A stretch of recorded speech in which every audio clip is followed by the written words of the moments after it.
How about Yes, good. now? Yes, good now. What's going on, family? It's your boy, C-Mo to C. Mitchell, checking in with another Falcons Bird Bath episode. We got the homie G Money, G Dub, right here in the building What's happening? from, What's happening? yeah, out of the Falcons Nation. We appreciate all you loyal fans and subscribers checking in and tapping in with us. And all you guys who follow us that don't actually subscribe, hit that like and subscribe button for us.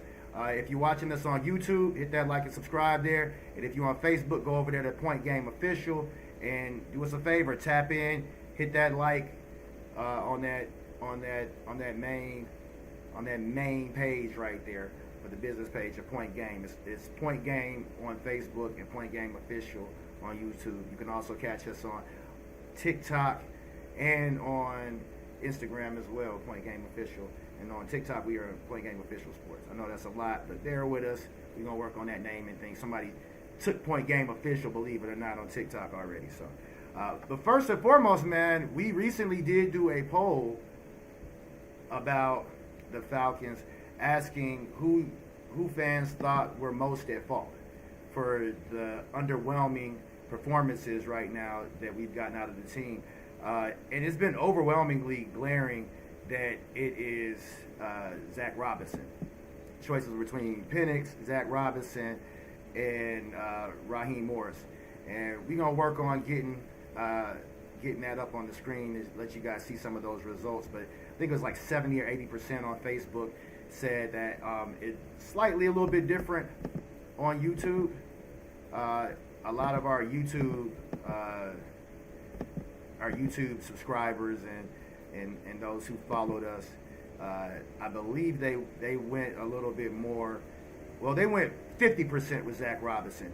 14% of it was with Raheem Morris, and 7% was Michael Penix, and like 29% of the fans just didn't care. They just were tired of losing. So, G Dub, I'm gonna let you get your thoughts on that in a second. Before I forget, we did start a new poll questions this week, and that was who is a better coordinator between Arthur Smith and who we had here last year, or Zach Robinson. We didn't have him last year, but the year before.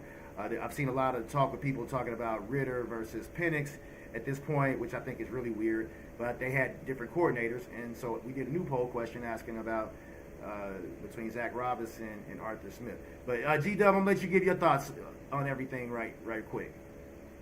Right. Oh, okay. So, just generally speaking, on I want to hit on that offensive coordinators. Who's better, Arthur Smith, Zach Robinson, and it's hard for me not to be biased in this situation to the point where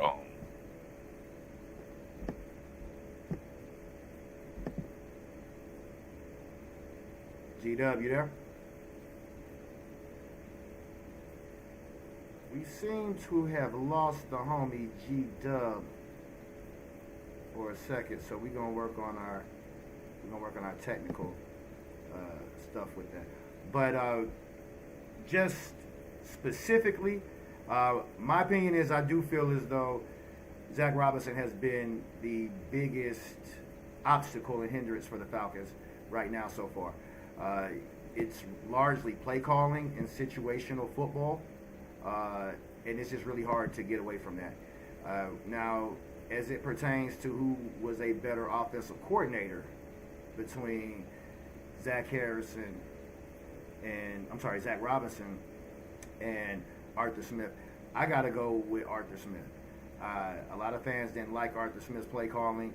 I do feel like he was a little bit limited by the personnel that we had, and I did not necessarily like the creativity of his play calling, but I feel as though he just definitely did a better job overall of getting easy throws to the quarterback, or getting easy throws for the quarterback. He did a better job of leading with the run and trying to call somewhat more of a little bit balanced offense. I think teams really had to gear up against the run with Bijan Robinson and Tyler Algier out there. I really like the usage that he was getting out of Tyler Algier. I feel as though Zach Robinson doesn't use Tyler Algier quite enough, and Arthur Smith used Tyler Algier just a little bit too much. So those are the main differences, but I feel as though we knew that Zach with Zach Robinson, he's not using as much play action. We knew with Arthur Smith that he was going to get the play action game involved. I didn't like the way he used Kyle Pitts. I feel like he involved too many multiple players, spread it around too much. And I would have liked to have seen our playmakers get a lot more targets and a lot more touches on a consistent basis so they could get into a rhythm. But that's a little bit up for debate when you look at the way that Pittsburgh is doing right now. Their offense is not necessarily ranked as high in terms of yards per game or any of their yards from scrimmage as we are, but they have a nice balance of what they're doing up there. And Aaron Rodgers is not looking like a washed old man the way that he looked last year with the Jets. I feel as though Arthur Smith is doing a lot better job of getting the ball to his playmakers, getting the ball to the running backs. He's involved in a lot of different tight ends, so that kind of speaks to some of why we didn't get the production out of Pitts that we wanted here in Atlanta. But all in all, I would go with Arthur Smith for that particular reason. Now, right now, that goes on to our next point, which is the Falcons do have quite a bit of injuries at the moment. I feel as though us having Divine Diablo first and foremost is a huge issue. We're going to have to definitely replace that. It's hard to get over that production that we had out of him and what he meant to our defense. But we also have Drake London hurt today. He's not going to be playing against the Dolphins. We got rid of Ray McLeod. Darnell Mooney's been injured. He's been hurt. And even when he comes back, he's playing hurt. And he hadn't been up to 100% when he's been out there playing, and he hasn't looked very good. We're getting Kyle Pitts the ball, but we definitely need another wide receiver as well. And I've seen a lot of people say that they would love for us to add another defensive lineman still. It does look as though we've had, the last few weeks, we've actually had a lot of injuries on the defensive linemen, or at least the last 2 weeks has been at least 2 defensive linemen that have been not active. We've had Laquel London out for the past couple games. He's going to be out again today.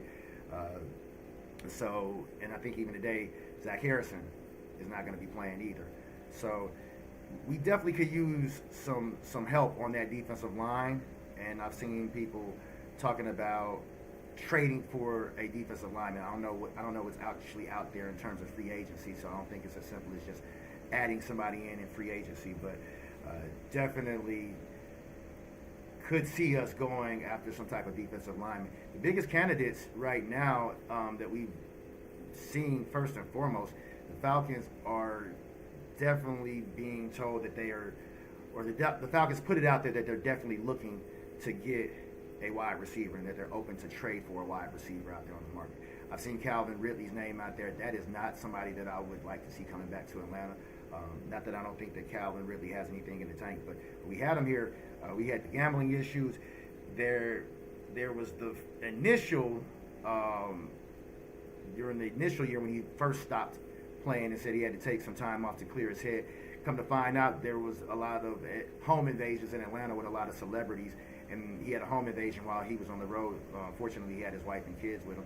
So I can understand how that would have made it hard for him to stay here in Atlanta. So for that reason, I don't think that that's a thing we need to revisit. I think Calvin Ridley's still even talking smack about the Falcons, so I don't think that that's going to be a match made in heaven. But as I said earlier this week on a previous episode, I would like to see us maybe go after Tyler Algier. I think that that's a wide receiver we definitely could utilize. There are a few other trade candidates out there as well. If you guys want to get a lot more in depth with a lot more of this trade analysis, you can check out Diana Rossini. She's had a lot of the trade rumors out there for the Falcons. They've been talking about us shoring up our cornerback room. Now, that's not a place that I think that we need to trade for. They have Michael Carter with the Jets, and they also have a cornerback out there for the Seahawks that they're saying we should trade for as well too. I don't think that we need to really mess with our cornerback room unless Billy Bowman is going to be out for an extended time with injuries. I think that our pass defense has been great so far. I would like to see us actually go after a linebacker though, with Divine Diablo being out for the next 4 weeks. We see what that looks like if we are down Diablo, and if we get Diablo back and we're down Caden Ellis, that's not going to be good either. We don't want to have to keep putting J.D. Bertrand out there. Troy Anderson is still on the PUP, or at least the IR. There's no telling when we're going to get him back. So I'm not sure that I would want to just stand pat with what we have. Jamie Sherwood from the Jets. He's a guy that I would love to see us potentially going after. I'm not against actually getting somebody out there at defensive tackle, but hold on, is that G? We got you. Yeah, man, my junk went crazy for a minute. I don't know what happened. Yeah, we're still not getting video from you. Okay, now we got you on video. So yeah. Okay, now I'm missing you on video again. All right, it's acting funny as still. Hold on 1 second. Just give it a second.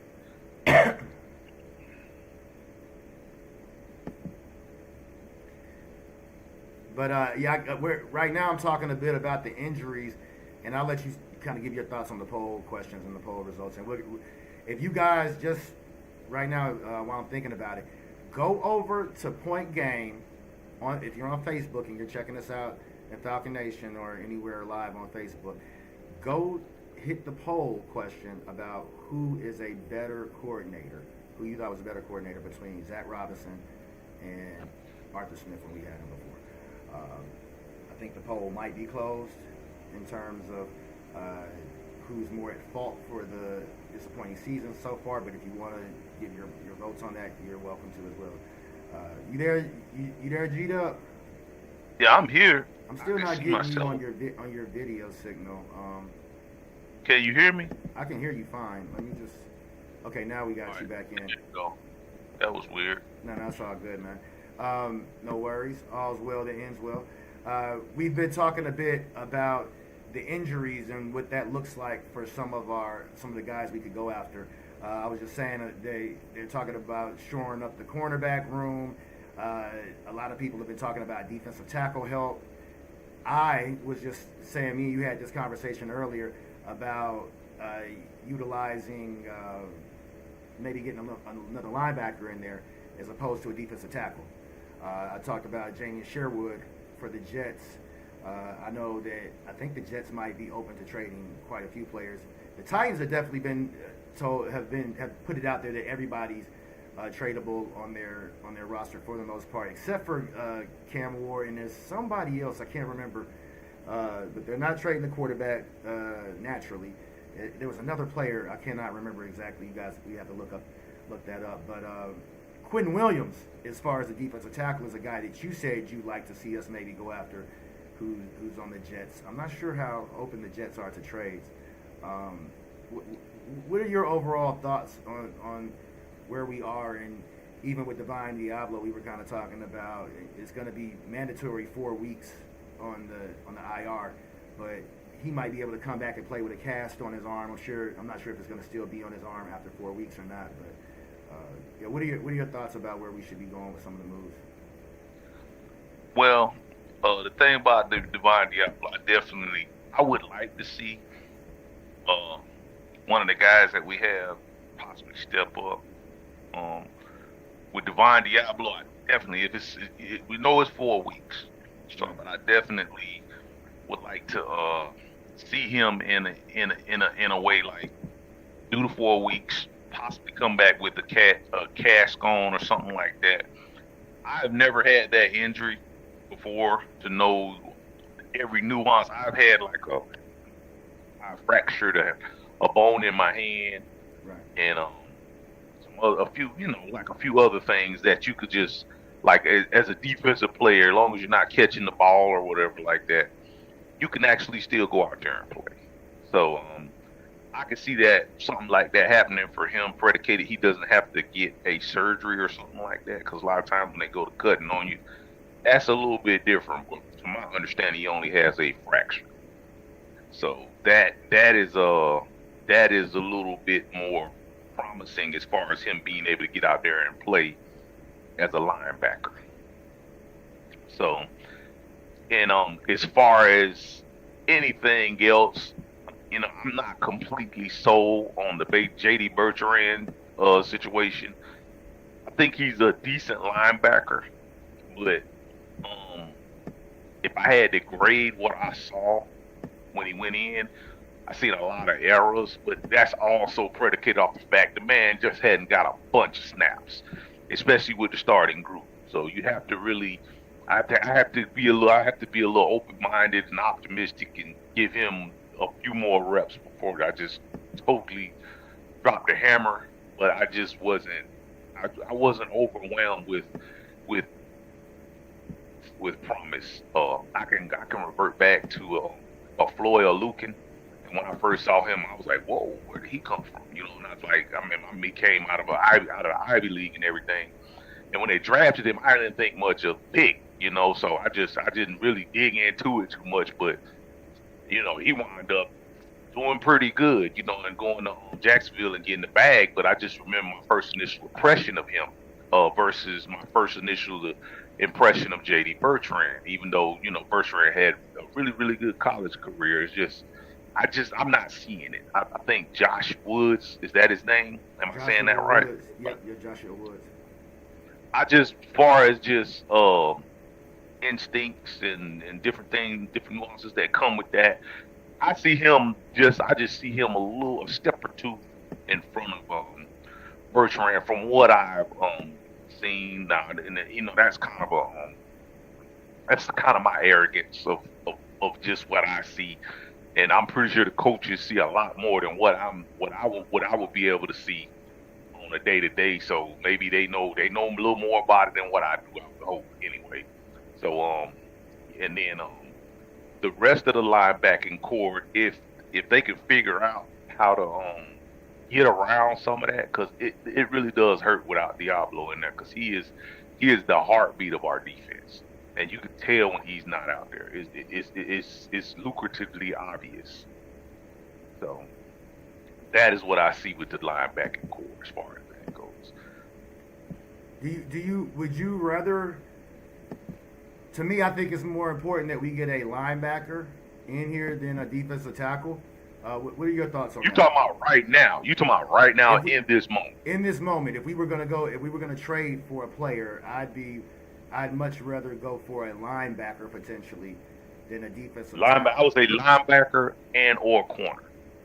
Yeah, I would even put linebacker before. I know I see a lot of people in the chat, wide receiver, wide receiver, wide receiver. But it's like, I get that wide receiver thing, but if the defense ain't clicking off, you could go get man. You can have a number one draft pick straight down the board, and it ain't gonna matter if you gotta go blow for blow as far as scoring. You can't stop nobody. So yes, I agree. If I was going to trade and actually have to give up something, yes, it would definitely be on linebacker at this point. Just looking at it, because I think that's where we trickle off at in depth. I was hoping Troy Anderson would make it back by now, because you can say what you want to say about Troy Anderson, but when he's out there, he is an impactful player. Right. Right. I wasn't looking to get that much out of him this year, just because he can't stay healthy. That's he throw. I don't know if it's the way he plays, the way he throws his body around.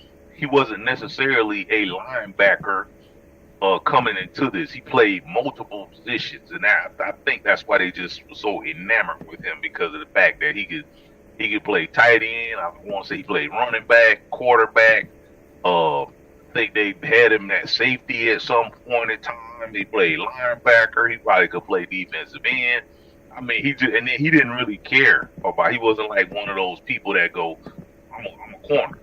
Put me at where I'm at. He wasn't like one of those. He was like, look, I'm gonna do whatever I can to help the team. In every interview I saw with him, that was pretty much his attitude. So. And who is this again? We're talking about. You talking about? Anderson, Troy. Oh yeah, Troy. That's what I thought. Troy Anderson he came out of Montana. Now I remember. You kind of threw me off a little bit when you said the corner thing, but I was like, I just wanted to make sure I was following you all. No, I think he played safety. I don't think he played corner. I think he played safety in college a little bit. Well, he played. I know he started off as a quarterback. Right, he was a quarterback. He played quarterback, tight end, and running back. Right. So he pretty much plastered the board. I don't think he played wide receiver, but if he played tight end, he pretty much predicated on what they did, but he did all those things. And then on defense, I think he could. I don't know if he played defensive end, but I know he could. He played linebacker, and I'm almost certain he played safety. I might have said corner being facetious because Right. he No, I'm with just you. I'm with you. I just wanted to make sure I was on the same page. right. Yeah, I know exactly. I mean, that would have threw me off too if I would have been I'm home. trying to get these. I want to get these poll questions up on here as well too Right. to let people see some of the results as well too. So I'm kind of multitasking right now. And it just to keep, but and I kind of think Raheem was leaning on that too, just because of how much they emphasized bringing him into the fold once he was healthy. They really emphasized that. So I think they kind of like it was like, okay, we're gonna get Diablo. Then once we get Anderson healthy, Diablo would have definitely lifted Anderson's career, but it's like he just never got healthy. He's never gotten healthy. And when they asked Raheem about that this week, Raheem is generally speaking very unclear about players, but he clearly said, "I have nothing on that right now," and I was like, whoa, because he's never ever kind of been like forthcoming like that when it comes to injuries and stuff like that. He's never been that type of forthcoming person. Yeah, it is. I mean, that guy might not even play this year. I agree. I mean, I agree 100%. if we're being, If he plays this year, I'll be shocked because at this point. now one name that we haven't spoken about that I am. It's not about us acquiring, but it would be about us trading away. Is Ebiketie. We've seen Right. a lot of information right now about Ebiketie, Arnold Ebiketie being a Trade potential candidate.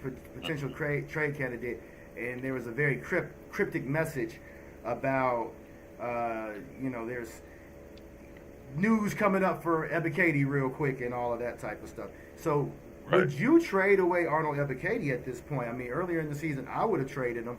I don't know if I'd want to trade him now with all the injuries that we have, especially if Diablo's going to be gone for a second. We know Jalen Walker isn't playing today, but I would like to see Jalen Walker maybe even get some snaps at middle linebacker. What is your thoughts on all of that?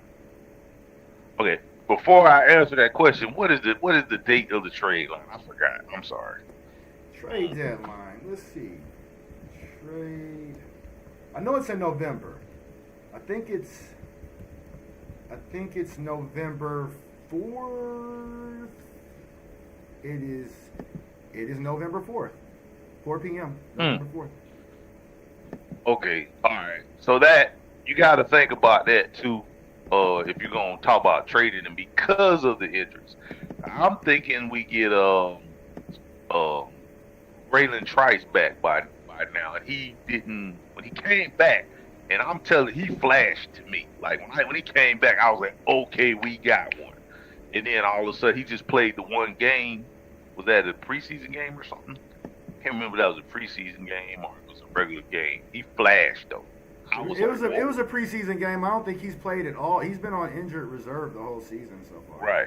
So he came back to one preseason game and he flashed. When he was out there, it was so obvious he was out there, and that's how he was like he was getting pressures like, he's been described as a very violent rusher, and that was the guy that I felt like if he popped, I felt like Ebiketie was out of here.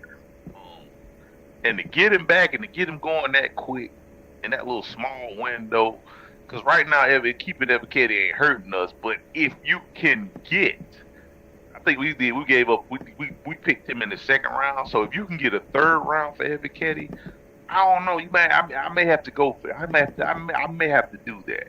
You do it right now, even considering though yeah, with the third round, even considering where we're at. Yes, I probably would. But it's kind of hard though because we getting this injury bug is really starting to plague us. It's really starting to plague us, so it's kind of hard to say. But a third rounder is kind of like, it's hard. That would be hard to pass on, man. It's just a third round, either a third I know, no, I doubt very seriously with what he's put on film, what anybody would give up a second, but for the third round, because he ain't done nothing. He literally ain't done nothing. I mean, do he even have? He don't have no sacks. You mean He as far as made he this did, year? yeah. I'm talking about this year. Last year, I think he had 6 sacks. Last year, to me, last year he came off as a one-trick pony. The year before that, when I say you run trick pony, I'm like a third down pass rush in type, because last year, with what was the boy name? Jimmy Lake, he never could seal the edge. And fighting through blocks has been something that has plagued him throughout his career. He doesn't come off of blocks very well at all. He gets swallowed up very easily to say he's as big as he is. Um, but for me, with the type of defense he got, I just I assume this was my assumption with the projection that I saw coming, just the way that they were building the defense. It was like you could be a one trick pony and really get off in this defense. Like that's how I felt about it. But he still hasn't. He had. I don't. I, He hadn't really done anything to like me. Just make me go. No, no, we can't get rid of him. Now if we living in the past, if we gonna go with hindsight, then no, we don't get rid of him. But if we look at what's happening right now, kind of how they did with a Grady Jarrett, like what are you doing right now? We can't look at what you did 1 year ago. We can't look at what you did 2 years ago. What are you doing right now today? So if you look at that, then yeah, it's not like there's nothing like that make me go, oh no, we can't do that right now. Unless you just like if we just talking about bodies, because that's basically essentially what that would all come down to. We just talking about bodies. Okay, we got bodies out, so, but the bodies that are in, if are they producing, or are they not producing it? He's not producing. He's just not doing anything right now. That's true. I mean, and I try not to get too tough into the stats. We do have a lot of pressures. I'm not sure what Ebike's pressure rate is so Right. far, and I'm gonna just see if I could pull that up real quick. And shout out If to you can everybody pull in it our up, chat. By the way. if you can pull it up, it will give. Because I'm a numbers guy. I am. I'm like I know stats are for losers. I kind of agree with Ryan. It ain't that, and all that. I think a lot of people are kind of looking at it from the wrong perspective. They're looking at it like actually what he's saying. That's not what he's saying. He's not going stats are for losers. Like just that's it. He's saying like if that's all you got to fall back on, it's like you must be losing because if you got to fall back to the statistics based on what you're doing. Because I mean, if you got a quarterback and he throws, he's a 20 for 36. That's not like the best stat line, Right. but y'all are undefeated. You know what I'm saying? Like Right. that's the Right. better. You see what I'm saying? Like it's like, Right. and that's what he's saying. So if you just have to, if all you can fall back on is the stat, well, my statistics is this and all this and all that, then that's like you probably ain't winning no games if you got to do all that to beat your. Because I mean, if you look at the a team like the Eagles, for instance, the Eagles stats are trash, and they wasn't like Jalen Hurts. Uh, Numbers was jump off the page last year anyway. If I'm not mistaken, he might have threw for like 36,000 yards, which is not like mind numbing or mind blowing. He didn't really compete for an MVP or any the league MVP or nothing. But I mean, look, they winning football games. I think they only lost like one game or something. And I They're think winning even football. I think even more important than that also is that when we're talking about like as a coach, you can't be thinking, let me make sure that this person gets a certain amount of yards. Let me make sure that this person Right, gets right, a right, sack right, or whatever the case is. You draw these right, plays up for your players. You right, you keep these things in mind. But if if a defensive end or edge guy is getting a double or triple team and it frees up and makes somebody else open and they get the sack or they make a play, or if they are getting pressures on the quarterback and they're causing bad throws or interceptions, those are different stats that don't necessarily show up on the stat sheet. If I go out there and I draw up plays for Drake London, he's getting double or triple team, or even how Kyle Pitts it sometimes he will draw coverages, zone coverages, and draw men out of their zone. And now you have other people that are going to get open. That's why Bijan's getting a lot of the looks that he's getting. aside from the plays that we manufacture for him. But you manufacture plays for your good players, but if you're trying to make sure that one person gets it, that's where you start losing. And that's Right. my thoughts about the stats are for losers as well too. Right. I do have Ebiketie. His stats right now, it's showing that his pressure rate once we against the 49ers was at 33% versus the Bills it was at 20%. He was a 0 pressure rate versus the Commanders, and versus the Panthers and the Vikings both it was 11%. Buccaneers, he had a 15% pressure rate. Now, if we're gonna That's low. say again, That's kind of low to say. You gonna keep him around for that? You know, a third round pick. I mean, we That's do the need question. we need the depth, and I don't know that a third round pick necessarily does it for us. Now, I'm gonna give you some comparative stats. James Pierce Jr. versus the Niners, it had him at a 0% pressure rate versus the Bills a 6% pressure rate. Which is very surprising because I'm looking at a lot of his pressure rates. I remember versus the Bucks, they said he had a 26% pressure rate, and versus the Vikings, he had a 20% pressure rate. Now, I do believe that Ebiketie is playing less snaps, less pass rush snaps, and I think he's definitely getting less playing time than James Pierce Jr., especially over the last 2 games. James Pierce Jr. played 60% of the snaps versus the Niners and 50% versus the Bills, whereas Ebiketie played 37% of the snaps versus the Niners and 40% versus the Bills. So So who's the starter then? one more time. Who's the starter? You know, these guys, they swap them out so much it doesn't matter who the starter is. It's just who's playing the minutes. I think that some games they're not even starting with either of those guys out there. I think one game they started with Zach Harrison as the starter. So at And you defense got end, Malone. You got so it's him. Is Ebiketie, JPJ, Walker, Malone. No, Harris is not even on. Harris is listed as an interior defensive line. So yes. what is it? 5? Well, he's listed as a defensive end as opposed to Who, just Harris? Zach Harrison. I thought I saw him on the roster as a defensive tackle. And it might depend on where you're looking at it on, but I think that when I'm looking at NFL.com, they have Harrison, and I think even on ESPN, that a lot of the times they will have Harrison out there. He's listed as a defensive end. Brandon Dorlus is listed as a defensive end. Of course, Rook is listed as a tackle, and Anyamata is listed as a tackle. But they list, if I'm not mistaken, Zach Harrison and Dorlus as defensive ends, and those guys play, both ways for us, all up and down the line.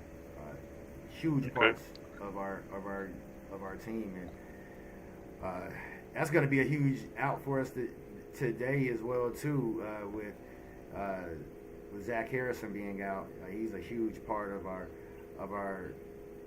defense. He definitely understands. Like I get off when everybody whatever everything else is going on, I'm gonna get off. Yeah. So what you're saying is, you don't think we trade that for that third round pick? Like you want to keep him around for that? I think I would at this moment I'd want to keep him after all that was what's happened. I mean, we drafted him as a second round pick. So yeah, we did. So I would almost be comfortable with just letting them play the season out, and if we don't get something for him, it is what it is. I mean, again, unless you're gonna let him walk, I wouldn't let him walk because I think we signed for $5 or $6 million. Listen, maybe you can. I'm not saying you just let him walk, but if it's between him and somebody else or Pitts or we have Pitts' contract coming up. He might wind up getting a franchise tag, so I wouldn't franchise Ebiketie. Sometimes guys walk and you don't get anything for them. That's just, it's better to, like Raheem's got to win this year. I mean, if he doesn't have a winning season, there's a chance that that he gets fired. I'm not saying that I would fire him. I think that we got rid of Arthur Smith potentially even too soon. Although I wasn't upset about the firing going. I mean, this is kind of today's NFL where we're not giving coaches chances to right the ship, and we're not giving them very much opportunity to really even build out their roster. I mean, right now we're playing with a roster that was mostly built, especially on offense, by Arthur Smith. But yeah, look how many guys we're down already. We're down with some of our interior linemen as well too, and for that reason, that might be why we might need to go with somebody else. But I mean, what happens if we already got Jalen Walker down? So what are you just gonna only rotate? James Pierce Jr. and Leonard Floyd. Yeah, that would be that. I definitely concur with what you're saying. I definitely can get behind that part because if we're talking about the way we gonna play, he's a good player. I'm not saying he's a bad player, right? But I'm like maybe my fangs would be coming out because I'm looking at not just the third round pick, but the fact that we don't have as many picks. We don't have a number one. I think we gave up a number 4. Yeah, I think it was 4. Right. We gave up the 4 for the guy, the offensive lineman out of Seattle or something like that. Was it 4 or 5 or something like that? So we don't have that many picks this year. So I'm like, that's probably why I'm talking like I'm talking. But for me, if we don't trade him, I think you resign him. That's just me. I'm like, because I don't think you're gonna spend a bunch of money. And you're right, we got a lot of guys that's coming up contractually that we really need to focus in on.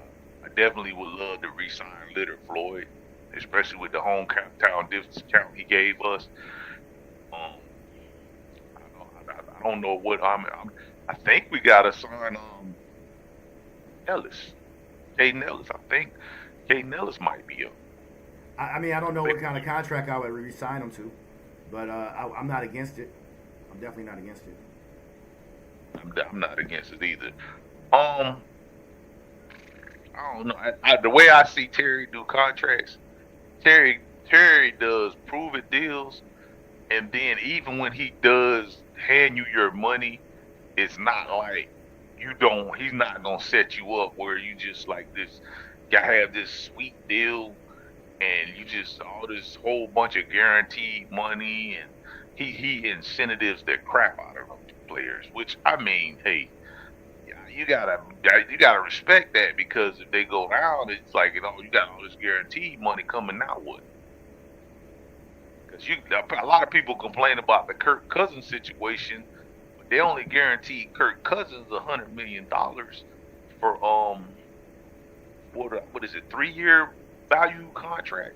Right. Yeah, I think it's a year value contract, a guaranteed $100 million, $180 million value, but that was, so that's $80 million in incentives. So, and that's how Terry does. Terry does a lot of that. He never ever just goes, okay, yeah, you just look, you've done enough. We just gonna pay you whatever. He give you your money, right? But you're gonna work for some of that too. Gotta make them work for it, man. Ain't no free lunches out here. That's right. I think you gotta be on prove it. Yeah, you gotta get prove it stuff if deals or prove it verbiage in your contract if you haven't proved it. And right. It's just really hard to get away from that, man. Like, I need to see you prove. I want to see people get paid for what they're doing. I'm looking over at the chat, and we're going to conclude this portion of the. Stay with us if you're with us on Facebook. We're going to conclude this portion here in a second for the YouTube stream, and we'll start up the actual live game stream. So, but on Facebook, you guys stay with us. It'll still be the same link. Right now, 56% of the people that have voted have said Arthur Smith. Yeah, better coordinator. I was shocked at that early. But once me and you talked about it, honestly, I kind of I had to get out. I think I'm in my own way, and I'm still locked into how terrible of a head coach he was. because he really ain't a bad offensive coordinator. And I think for the most part, when he had Tannehill over there, I think he kind of was that was the ego. He was ego driven with these quarterbacks. He felt like he didn't need a certain type of quarterback to run his offense, but he forgot who Derrick Henry was to him. So Right. I would say because Arthur Smith is a straight line type of guy, so I would have to change my opinion on that as well. To say because Zach Harris, he just he try to recreate the wheel too much, man, and it just don't take all that. Sometimes just like go hit what's in front of you. Like that's just the most simplest way you can put it. I agree.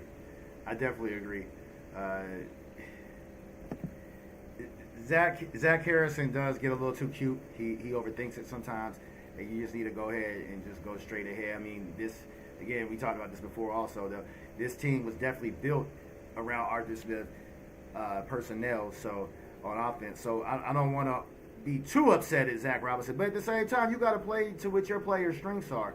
We're not a great pass blocking team. We don't have guys that are built to set up on the and sit around and pass block. Just being honest, these guys they have trouble with their pass blocking. So I think we're better if we do more play action and things along those lines. But So, yeah. I'm sorry, but Daniel Carson in the group, his comment was both for straight buns. They both of them trash. So, if you really, we're picking between the two. But if I could pick, if I had to create a coordinator, it wouldn't be near one of them. I will say that. I mean, and before we get out of here, I'm gonna check out. I'm gonna check out. I'm gonna check out what they're saying about. The stats say about Pittsburgh's offense. Hey, just one more reminder. James Pierce Jr. I was looking at some of the insights going into last week. They said that he had the highest pressure rate amongst all 25 rookies with 50 pass rushes this season. So, but I do want to see what is Pittsburgh's offense ranked. While you looking that up, I will circle back and say, but Evan Ketty is subject to snap at any given time, and we know this. Right. He is there, but it's just okay. When is it gonna translate? Absolutely. That almost doesn't count. I agree. I definitely agree. You want to see. I think he's fine for a second round draft pick, and I think he's worth re-signing, just completely depending on what he's gonna get on the open market, and that's what it really ultimately boils down to. What are you afforded on the open market? What are you going to be asking for as a player? What are teams willing to pay you? If somebody wants to overpay for him, I'm letting them walk. That's just me. And I will sign him for a certain amount, but I'm not going to just sign him only because I need him just for a need and overpay him when we can. A body, yeah. It's not a body thing. Right. I feel like it's some guys like you probably. I was looking at the practice squad the other day, and it's not like, but that boy, what's his name? Start with a K. I forgot his name, but he's pretty good too. I think he came on last year, and you probably can move him up and get what you're getting out of Ebiketie. To be honest with you, can't think of his name. Well, if Braylon Trice ever comes along, I'd definitely be okay with Yeah, that. but I'd be cool with it. Yeah. But Braylon just even if he came along, it's still a question mark. Definitely Even if question he until like you got to get him 3 or 4 games up underneath, and then you go. If Braylon Trice was like 2 games deep, and I was like he snapped like he did in the preseason, he was like popping like that. I was like, yeah, okay, well, whatever. Look. Now, as far as offensively, I think that the Steelers might be like 26th in the league in terms of statistically in terms of yards per game, but they're averaging like 25 points per game, which is like top 10. So for all of that top-rated offense in the league with all this yardage and stuff, you got to put points on the board to win. And I'm not necessarily saying Pittsburgh has a better offense or any of that type of stuff, but just the results of what we see that we're getting out of him. We know that Arthur Smith is getting points on the board with the way that he's calling his offense out there. So that's kind of why I went with Artie myself. Yeah, I agree, but to an extent. But then there's also this thing where Arthur Smith is player driven. I hadn't seen where he wasn't last year. You said you won Super Russell Wilson. I think he had Justin Fields won 5 games for him last year, and then he brought in Russ, and then after like Russ hit for 5 games, and then it was kind of absent after that. Um, yeah, think of that big running back out of Alabama. He's in L.A. right now. He went to the Chargers. But he had kind of his offense has uh, seemingly been stacked. Even right now, he's got DK Metcalf and Aaron Rodgers. I mean, Aaron Rodgers, there ain't no argument. He's a Hall of Famer. So, really, like, how good is he as an individual? If we're gonna hit on that, he's been player driven. And when he was in Tennessee, King Henry, AJ. Agreed. What are we talking about? So Agreed. Agreed. it's hard for me to go. That's why I'm kind of like on the fence with it because it's like he's always been player driven. With us, we got a lot. Our offense, Zach is like he outside of which was I think Smitty from Smitty Sports Machine. He hit on the point when we brought Kurt in that I wasn't thinking about. The fact Zach was a first time offensive play caller when they brought him in, it made so much sense to bring in a guy like Kirk, a seasoned guy like Kirk Cousins, because of the nuances that came with it that would settle things with Zach, with Kurt. So now that he's dealing with Mac Penix Jr., all that goes away. Right. So it's like all of our guys are young, and he's dealing with a rookie quarterback, which is not the easiest thing to hone. Even when Baker Mayfield went to him out there in L.A., Baker wasn't he had some NFL experience. I think 3 or 4 years, if I'm not mistaken.